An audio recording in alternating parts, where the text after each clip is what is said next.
जो इतने साल पहले कह रहे थे, आज वो सब अपनी आंखों के सामने होता हुआ दिख रहा है। बीरेन जी, अब आप बोलिए। जी, ये वीडियो जो आपने दिखाया अभी, पहले तो मैं धन्यवाद करना चाहूँगा आपका, और प्रणाम करना चाहूँगा प्रकाश जी को, जिनके सामने आज मुझे आपने बिठाया है। तो मैं बहुत कृतज्ञ भी हूँ आपका, कि क्योंकि जो भी हमने काम कर पाए हैं, जो अभी वीडियो आपने दिखाया है, कहीं न कहीं ये वीडियो ही एक प्रेरणा स्रोत था, जिसके कारण मैंने अपना जीवन आने वाली पीढ़ियों को समर्पित किया। क्योंकि शायद टीकाकरण के मामले में 2013 से राजीव भाई से प्रेरित होने के बाद 2013 से पोलियो के विषय में और कई टीकाकरण के विषय में हम लोग विरोध करते आ रहे हैं, और बहुत सारे लोगों ने ये बोला कि आप लोग ये मत कीजिए, सरकार के विरुद्ध जाता है। तो हमने कहा कि हम तो चाहते हैं कि सरकार हमको इस विषय पे घेरे और हम उनकी धज्जियां उड़ाएं।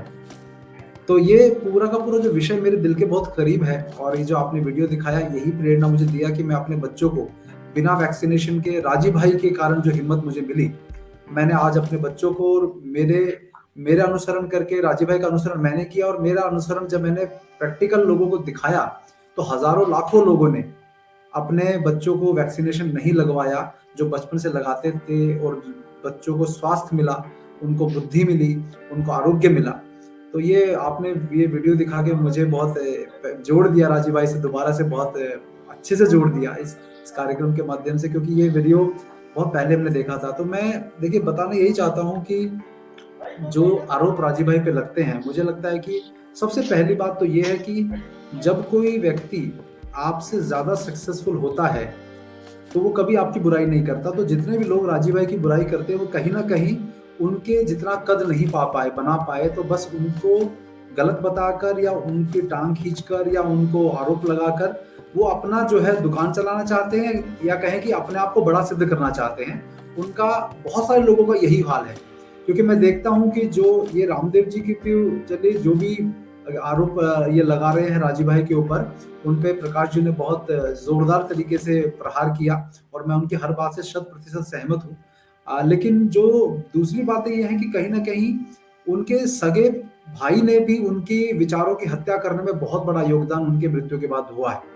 ये भी एक बहुत बड़ी बात है, जो मुझे लगता है कि बहुत सारे लोग इसे सहमत भी होंगे, कि आज आज जितना मुझे लगता है कि राजीव भाई के विचार को बढ़ जाना चाहिए था। जो आपने कहा कि 2011 में जब पहला स्वदेशी दिवस, मैं 2000 अगस्त 2011 में राजीव भाई को मैंने सुना पहली बार, और सितंबर में मैं सेवाग्राम पहुंच गया था, और उसके बाद नवंबर का जो पहला पहला पुण्यतिथि थी राजीव भाई की, उसमें रामदेव का आना हुआ था।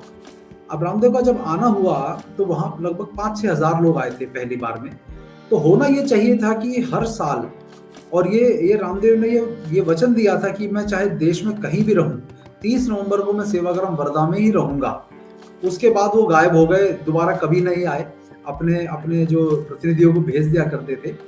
मैं कहता हूं कि सेवाग्राम वर्धा एक ऐसा गढ़ बन सकता था, जहां से राजीव भाई के विचार को दोबारा से स्थापित करने का बहुत बड़ा काम किया जा सकता था। लेकिन वो आज 5-6 हजार लोग आए, आज 250-300 लोग भी मुश्किल से सेवाग्राम में राजीव भाई की पुण्यतिथि पर केवल उनके माता पिता के दर्शन के लिए जरूर पहुंच जाते हैं। अन्यथा वैचारिक रूप से राजीव के विचारों पर वहां किसी प्रकार का कोई काम नहीं किया जा रहा है। तो मैं ये कहता हूं कि ये जो मैम परायों की बात क्या करें, जब अपने ही लोग, क्योंकि मैं इस कार्यक्रम को केवल प्रदीप दीक्षित के बारे में लोगों को बताने के लिए मैं प्रयोग नहीं करना चाहता, लेकिन ये वास्तविकता है कि जो युवा लोग हैं,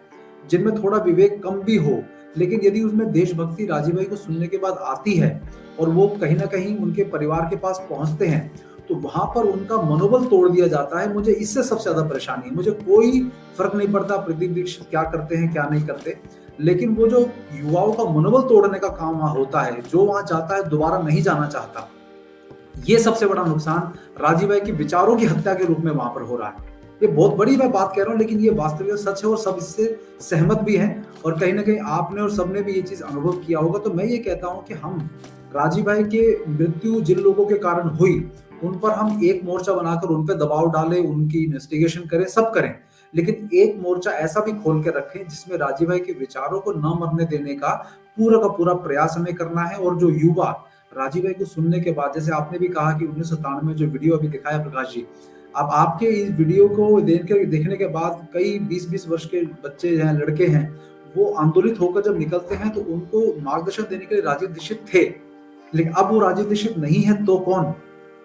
वो एक बहुत बड़ा प्रश्न भी है और एक बहुत बड़ा अवसर भी है है ना, अरे कि आप हम वो काम हैं, कर पाए।